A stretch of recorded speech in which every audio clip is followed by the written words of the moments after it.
Welcome back to another episode of Fishbowltales. On this week's episode, we're going to be back on the cooling system.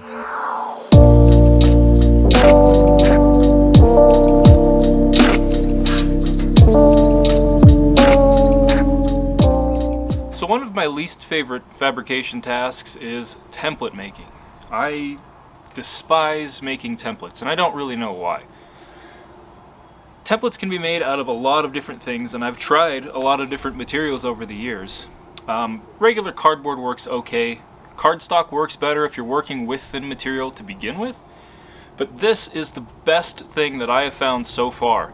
This is called ram board, and you can actually buy it at Home Depot. It comes in a big ol' roll like that. I've used quite a bit of this stuff, and it's thin, but it's thick enough to hold its shape, and you can actually span a pretty good distance with it before it starts to bow and flex and do all kinds of weird stuff. The nice part about this is that you can actually score this if you're trying to break an edge over and you need it to follow the contours of whatever you're trying to make a template for. You can actually score it with a razor blade and bend it, and it'll hold its shape, which is really cool. What else do I have to say about this stuff? Go buy some. So I'm going to start out by just grabbing a couple of quick measurements, then we can get started on making some parts.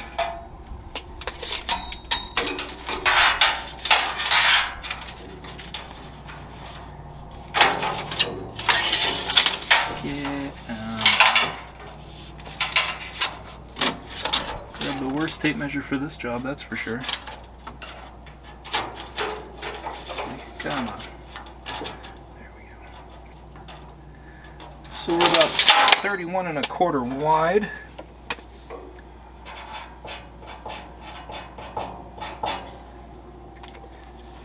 And to get all the way out to this bar, we're going to be about 5 inches. Or about 2 1/4 off of the front there. We'll say 3 1/4, so that we have a flange to mount it to the radiator shroud.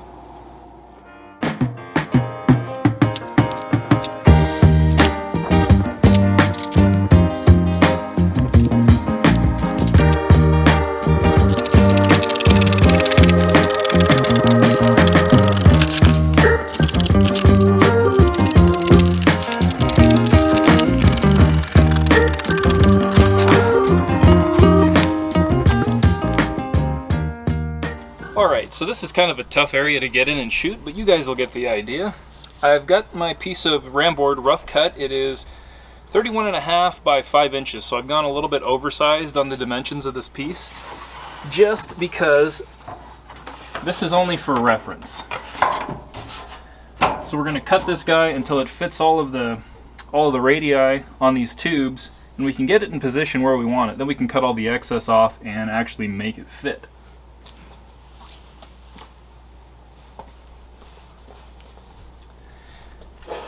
So I'm just going to use a couple of steel vise jaws to hold my piece of board in place, and I'm going to pull it out until it starts to make contact with this tube. I done left my tools in the shop. I'll be right back. Alright, so I'm going to use a machinist square to locate the edges of these tubes so I can mark them out on our piece of cardboard.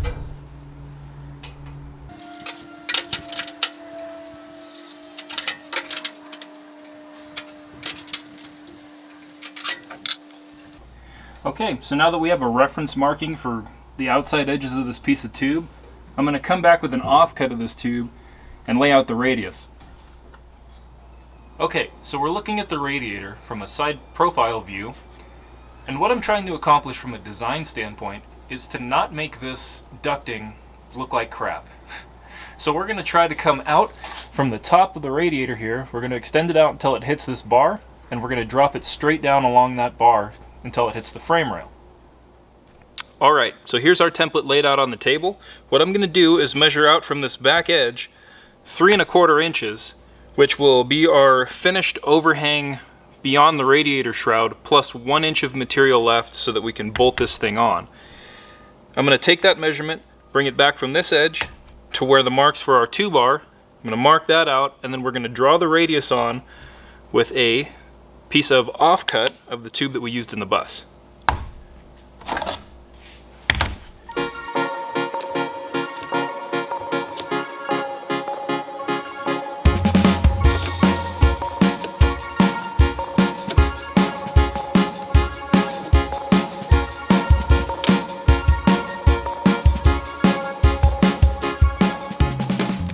Alright, and there we go. We can cut it out.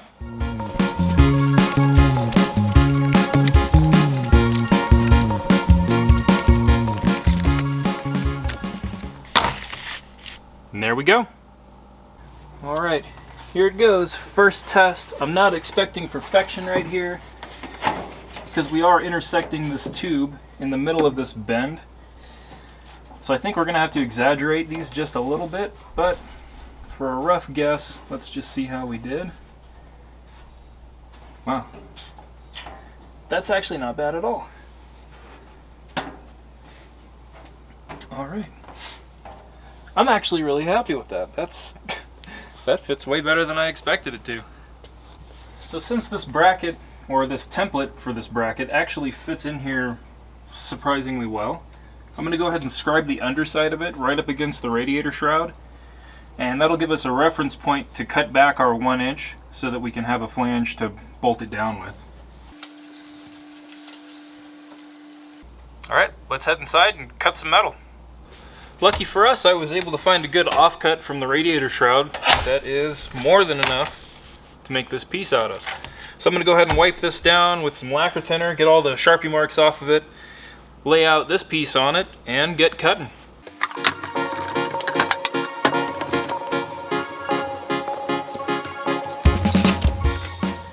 So here's our marks from underneath this piece of sheet metal.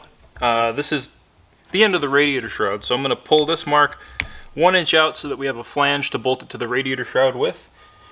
We'll chop it there, and then we'll lay the whole thing out on our piece of sheet metal.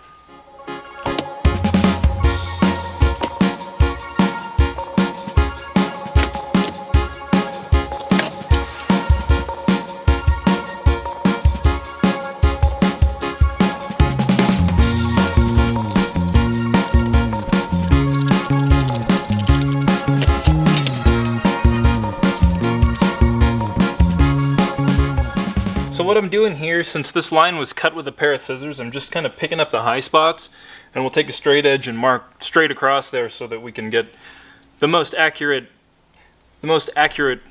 out of our template possible, if that makes any sense at all.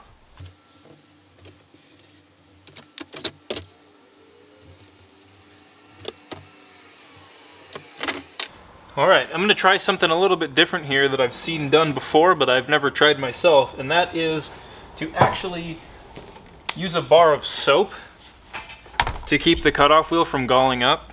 Now, I don't have a shear here, otherwise I would just shear this piece right out. We're using a 4-inch grinder. So we're going to try lubricating it with some soap and see if it works any better than just cutting it dry. Stuff's a little flaky. Get all the edges off of it quickly. Remember, always wear your proper PPE. Aluminum gets really freaking hot. It doesn't turn into sparks, but it turns into little chunks, and all the material that galls on this cutoff wheel will come off and fly and hit you in the arms, and it sucks. Gloves, eye protection, ear protection. Very important.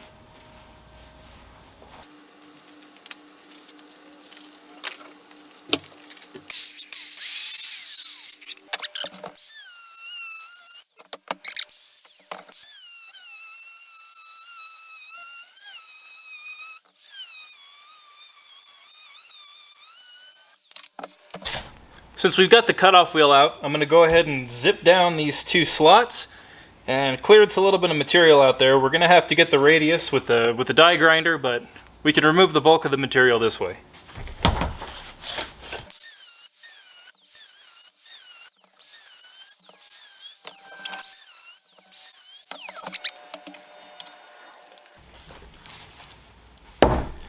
So I'm going to be doing the radiuses on these two cutouts with a die grinder like that. Now I know this burr that's on the end of this is not for aluminum, it's for steel, but the aluminum one is really, really aggressive.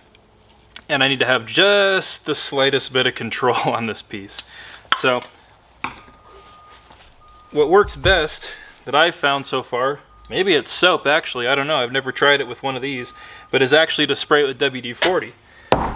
Since we're on the topic, might as well try the soap and see how it works.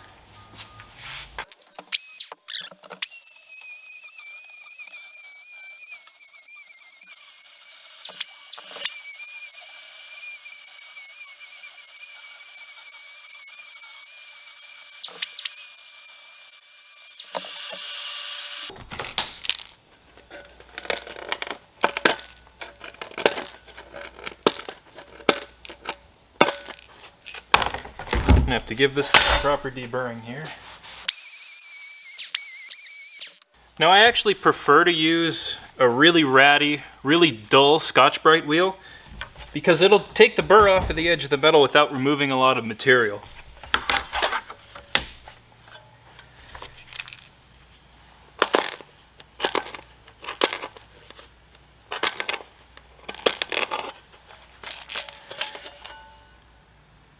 Yeah, that's not too bad. Let's move on to the second one.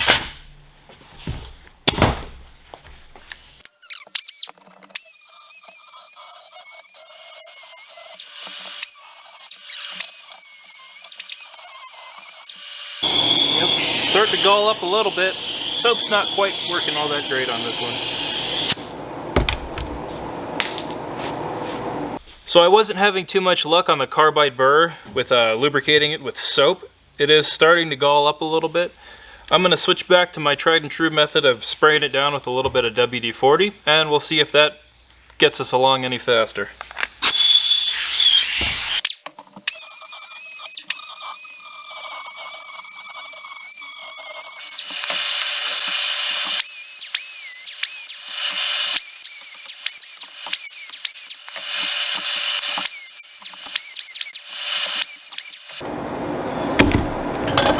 Alright, I think that'll be a pretty good start. Let's go see how it fits in the bus. Now I laid the template on this piece of material upside down, so I'm not entirely sure which way this thing's going to fit better, but we'll try it the right way first. Ooh. Needs a little bit more clearance. The first hole's not too bad, the second one is not quite working for us.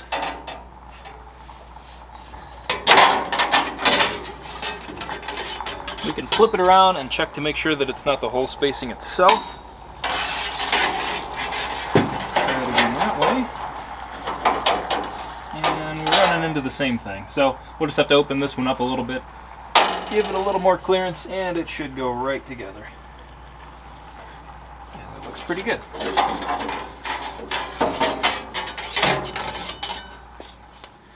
All right, attempt number 2.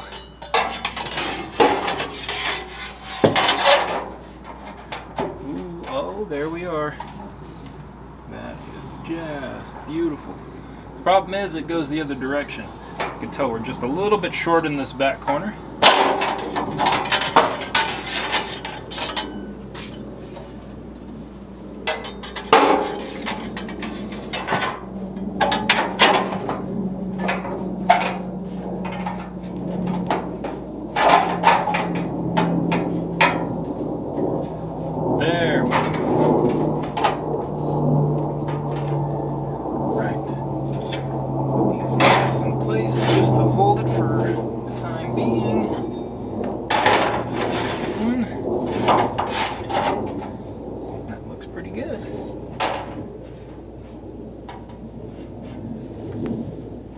This one fits really nice around the bar. That one leaves a little to be desired, but it's not too bad.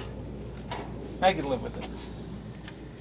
So to save my sanity from walking all the way back into the shop then back out to work on stuff all day long, I've got a little table set up outside.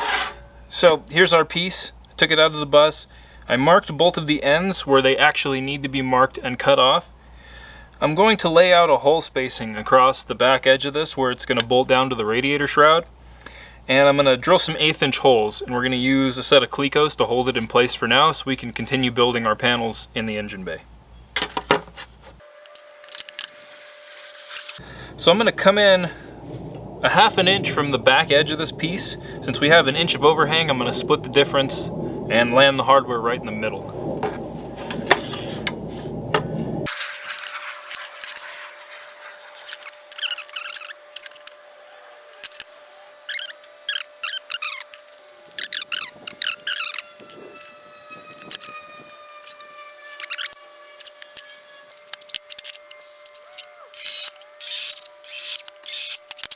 Alright, now if you aren't familiar with what a Cleco tool is, these little guys here, let's see, there we are, they expand,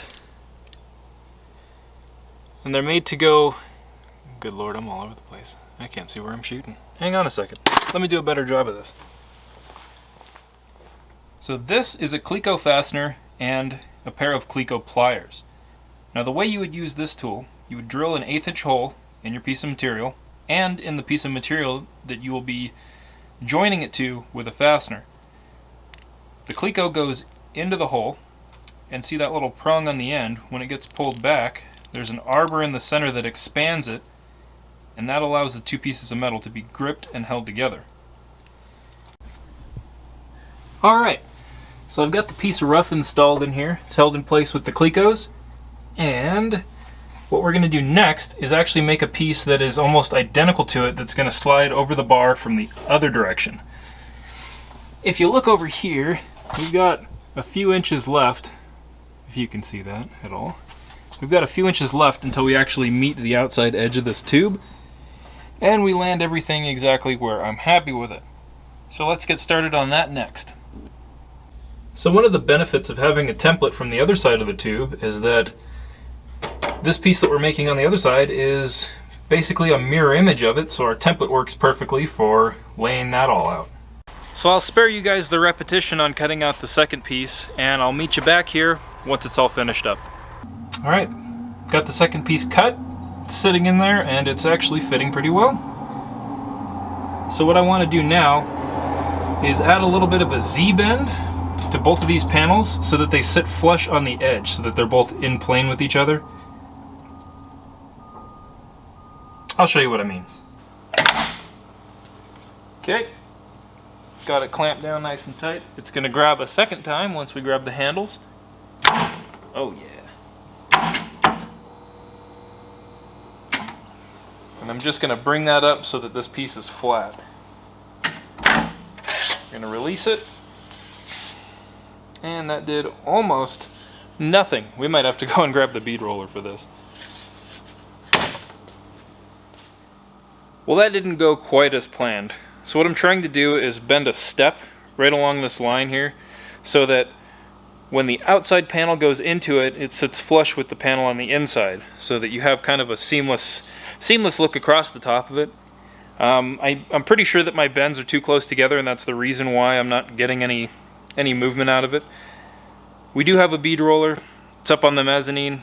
Really didn't want to have to get it down, but when duty calls, I guess we'll pick it out of there with the forklift.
So this marvelous piece of engineering is our bead roller. It's been converted to bicycle power, obviously.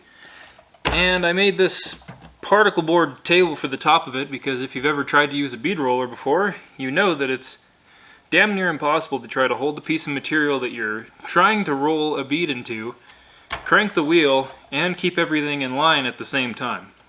So, this is what we're going to be using to Z-bend that piece because I actually have a set of step dies for this that I know will do the job properly. So, let's give it a try.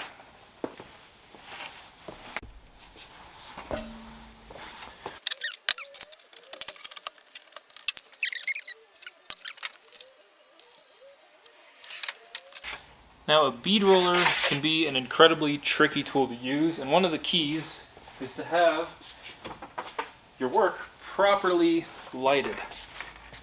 So, stick that guy on there and plug it in. So I'm going to go ahead and drive that in there a little ways, following my line.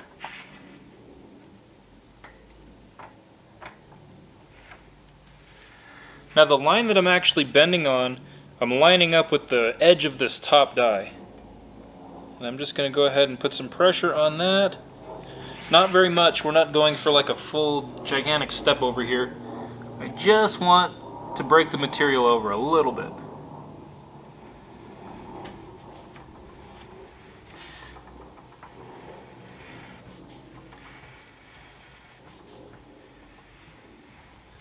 So this is just a cheapo Harbor Freight bead roller that one of my dad's buddies built the stand for, and then I built the table and converted it over to use this bicycle wheel.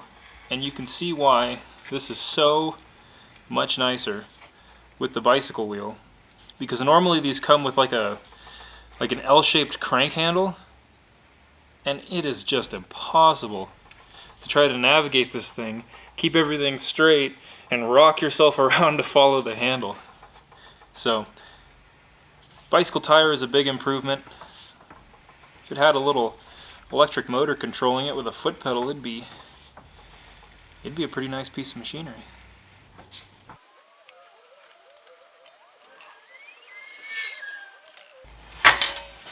Alright. Now that did a pretty nice job. It's a little bit heavier than I would have expected it to be, and a little bit heavier than I would like, but I think it's going to work out. So there's a good example of what I was talking about earlier. There is the step in our piece of material. So now, when the piece comes in from the other side, it'll sit completely flush with the top of this. Alrighty guys, so I've got the second piece in there. It is clecoed in place. What I did here is basically just eyeballed that straight edge at the same angle as the bar. I brought this up with our little angle finder to 0 to match the same angle that the whole bus is sitting at, because we're on the driveway and there's a little bit of a slant to it. I took the angle of these two panels where they meet. It's about 30 degrees, give or take a little bit. So I'm going to use that as a reference, and tomorrow we'll come back up here and we'll start building the top and the side panels for all of this. I think it's going to turn out really nice. Well folks, that's about all the time we have for this week's episode. There's a little bit of weather starting to move in behind me, so I'm going to head back inside and start working on the top and side panels for the radiator ducting. If you enjoyed this episode, please feel free to like and subscribe, and as always, thanks for watching.